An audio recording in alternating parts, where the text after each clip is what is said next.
pretty easy keep again. Um,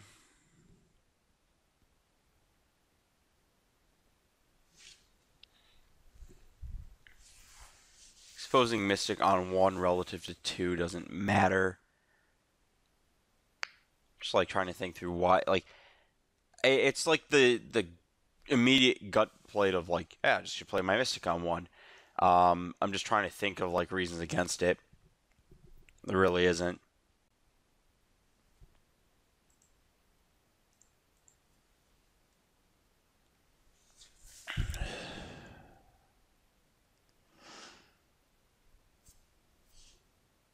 This matchup. Well, that's definitely a reason for it. That is not a relevant card in this context.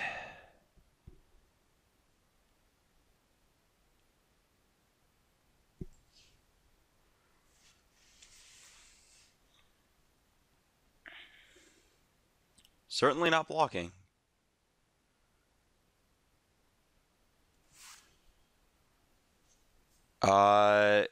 So usually that deck doesn't have, just making sure I Nykthos mana. I'm 1 short of being able to cast Raptor and do anything with it. Usually that deck doesn't have Disdainful Stroke or anything like that, if I remember correctly. Though I guess the mono blue versions might have. Oh! So my opponent is playing the Icefall region version of that deck. Good beats. I'm used to seeing the For Collected Company green versions, and like the mono blue version, I guess technically has. It depends. Usually their counterspell is Silumgar Sorcerer on 3, and they're very permanent heavy. Blue white. They probably have Ojitai. That's fine. That's more than fine. I just want to do some math. 4, 5, 6. So we have enough on board that if our opponent has Master of Waves, we can Pelucranos plus Monstrous at next turn. What did we hit? Card. Or cast Atarka.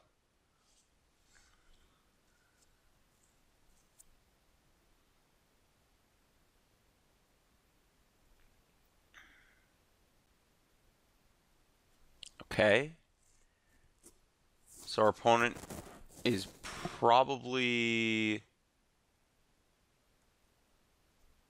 on the Silumgar Sorcerer plan here, based on the mana they've left up, which... I'm trying to think if there's an incentive to cast this Hydra before attacking. I don't think there is, because if I get to play Pelucranos instead, due to like a removal spell, that's way better.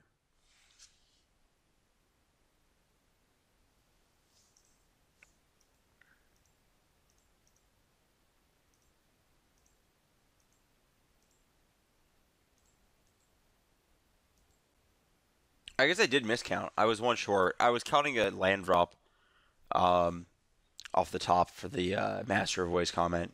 It doesn't really change my line from next turn, from last turn, but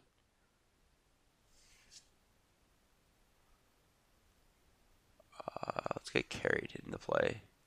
It does make Hydra for 4 a little worse, but I still think that's the best play against Silumgar Sorcerer. Which is very obviously our opponent's play here. Sacking the Siren is the worst creature in play.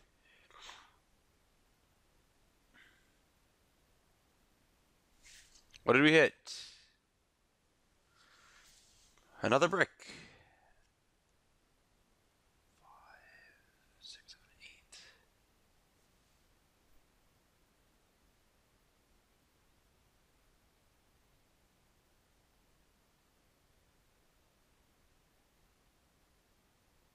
8. Okay. Well.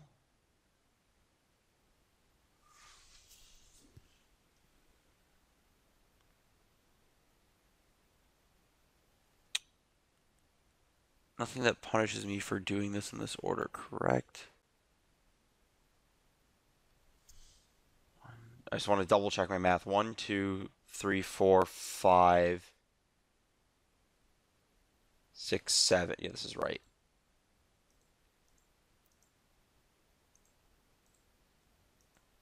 So I go Death Mist, which gives me 7 devotion.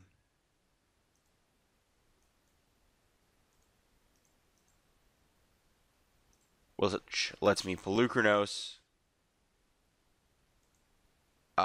Monster Sit for 1. Kill the Master. We're not losing out on anything because we only at 8, which isn't actually... Like, if I had a second activation of Pelucranos without playing the Death Mist Raptor, I would have made that decision. But as is, this seems like by far the better decision. Also, it's better than a Tarka because actually getting the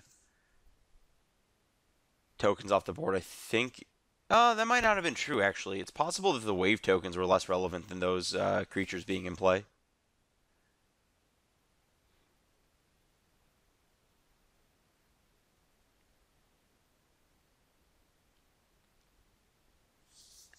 Yeah, maybe I should have actually just cast a Tarka and taken out left my opponent with a Master and 3 Elementals instead of that.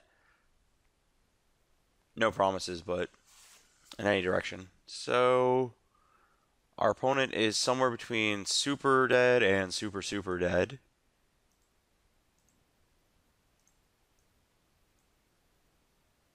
Nine, 10, and I'm just not gonna really bother. Dragon Lord Atarka.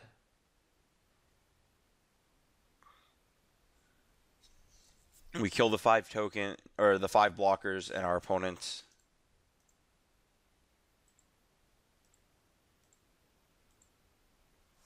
can only block our 6/6 and very easily dies.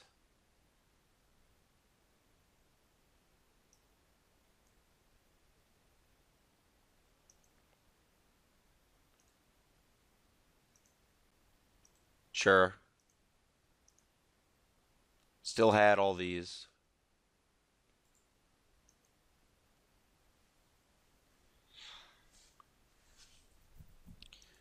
Okie dokie. So Plummet and Arbor Colossus easily come in. Plummet's actually not great, but does something. Actually, I'm not the biggest Plummet fan the more I think about it. Arbor Colossus seems great. Death Mist is trash here. That's kind of one of the incentives to play that deck, is that Death Mist Raptors are really bad against it. I have a feeling Plummet's going to be doing a lot of... I guess I can Plummet as a counterspell to a... So I can... If they Silumgar Sorcerer to kill my... Or to try and counter my big creature, I can Plummet in response to prevent the exploit trigger. I don't think that it usually has anything... Oh, they have Silumgar Scorn. What am I talking about? I want to Plummet I can get. I'm not the biggest fan of... Katarga's okay, I guess. Pelucranos is great. Courser's... Like, I think I can't cut any of the low drops. Xenagos is probably too fragile in this matchup, actually. I like Ugin. I can't... I guess my opponent has Stratus Walker. I don't think that card's the best in this matchup. Let's try this. It's possible that Nisa is good in this matchup, but the question is if my Planeswalkers are actually capable of surviving the combat step.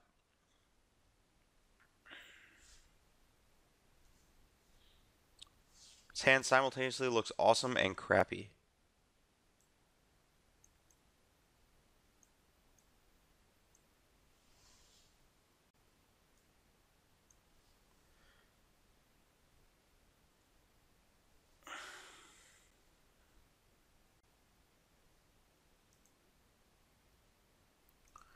Creature, comma, salamander.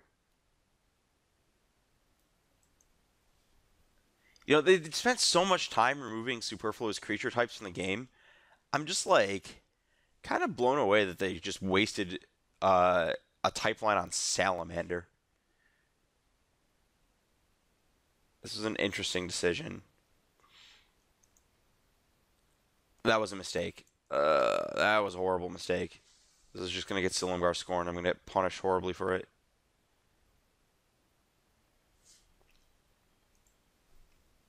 Though I guess no, that's a lie. If so, the thing is that like getting punished for Silumgar scorn on that turn, I'm gonna have an issue with Silumgar scorn on a later turn. I guess I could have played behind the curve a turn,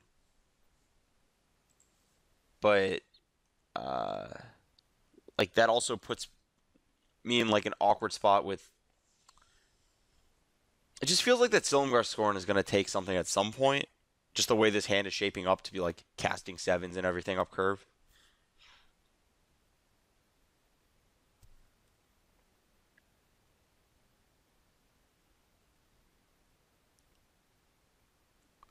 So this turn gets a little interesting.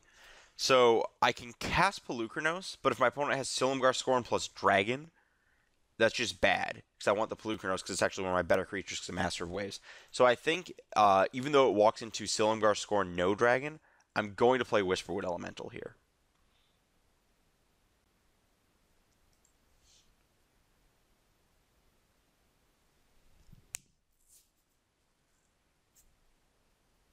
What did my opponent do with this Temple? Probably bottom.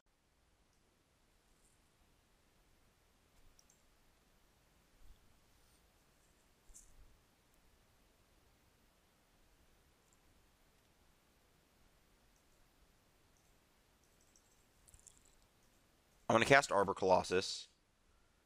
If it's going to get countered, the counter spell would have hit one of my bigger creatures, and those are much more relevant. And again, I think Pelucranos is, with an in-hand Atarka, I think Pelucranos is the more relevant of my creatures.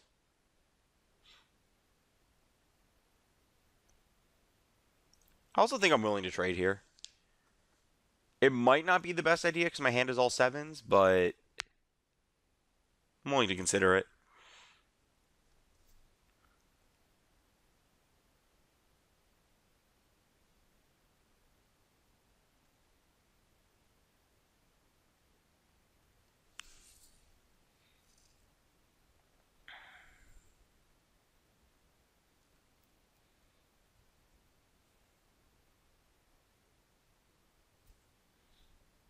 Kind of like the idea of running out Pelucranos, then Rattleclaw here.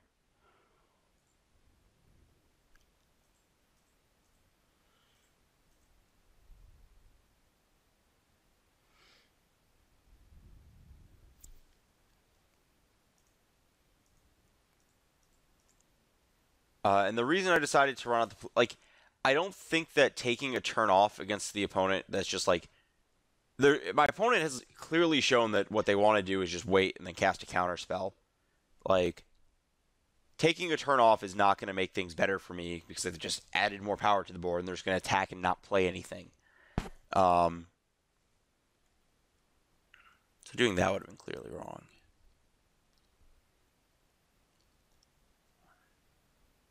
I think I'm just supposed to Hornet Queen here.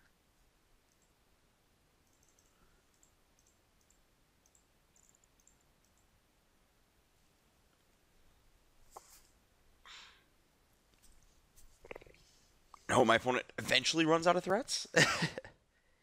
Or some counter spells.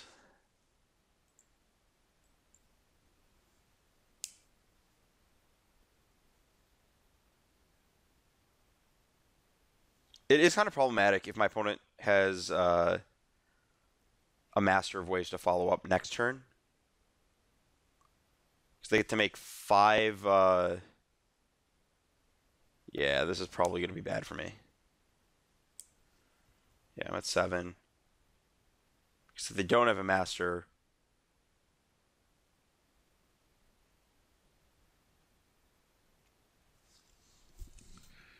So...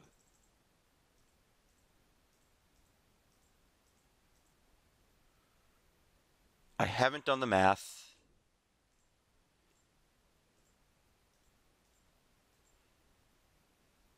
So I do get to survive this turn. Great. And I'm leaving a Silumgar Sorcerer in play so that this plummet in my hand has applications.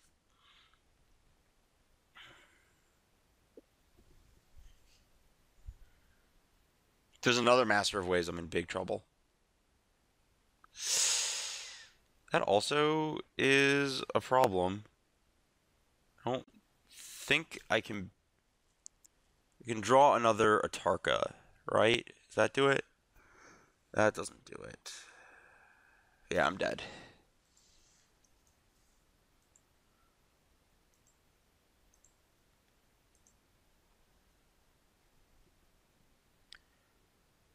Don't think Nylea's Disciple does it. Xenagos doesn't do it.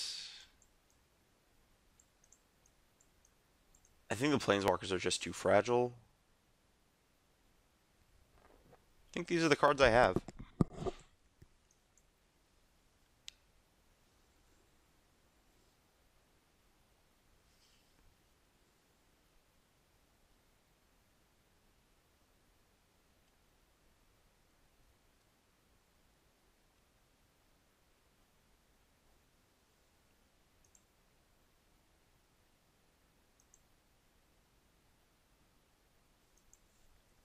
This is just like a no-brainer keep. Elvish Mystic is the best. Have I had it every? I have had it every game so far in this match. Probably like one of the most important cards I could have in the matchup. I'm also willing to bet that post-war Genesis Hydra is like another one of the most important cards. This actually lets me create board states where I play two things in a turn. It's also possible I should... I think Hornet Queen just does a little bit too much when it resolves. I will eventually run my opponent out of counterspells, right?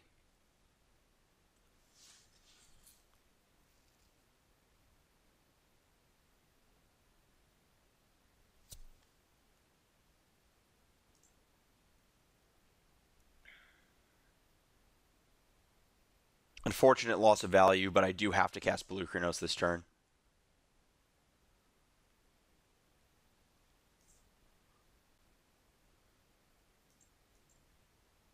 Like, it's just not even a question in the slightest.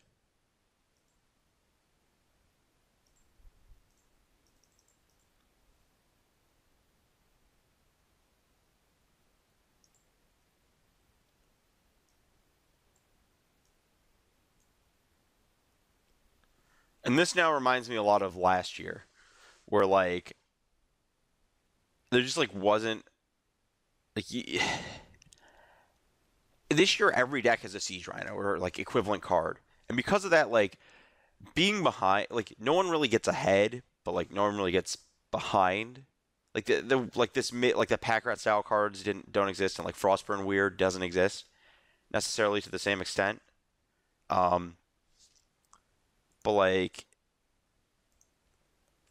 where was I going with this? It just felt like last year there were just so many more ways to just like be this far behind at this point if you weren't like drawing the perfect hand to be reactive with. I think I'm just supposed to Hydra for 2 and just add power to the board.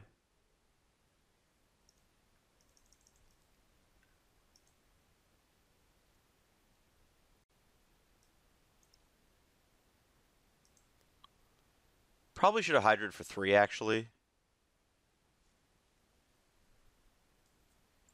But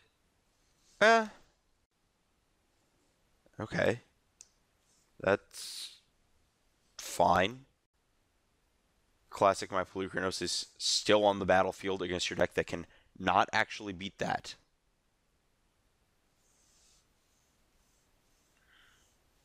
So that's a Stratus Dancer.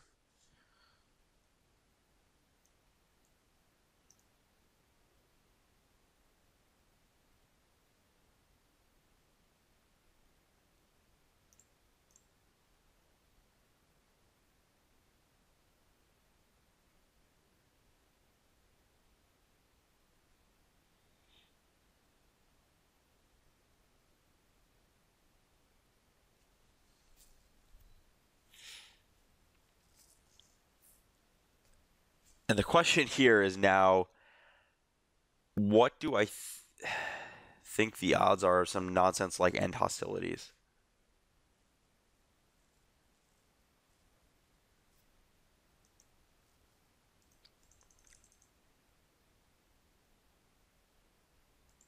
I think I'd rather just Hornet Queen.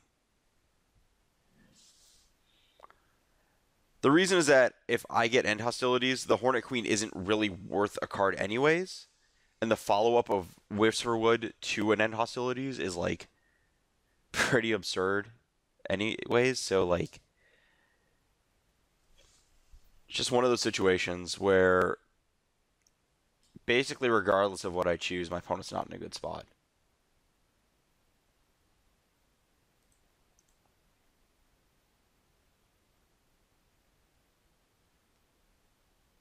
Yeah. If opponent's not in a good spot, but I'm utilizing my cards better if I play this way, I think.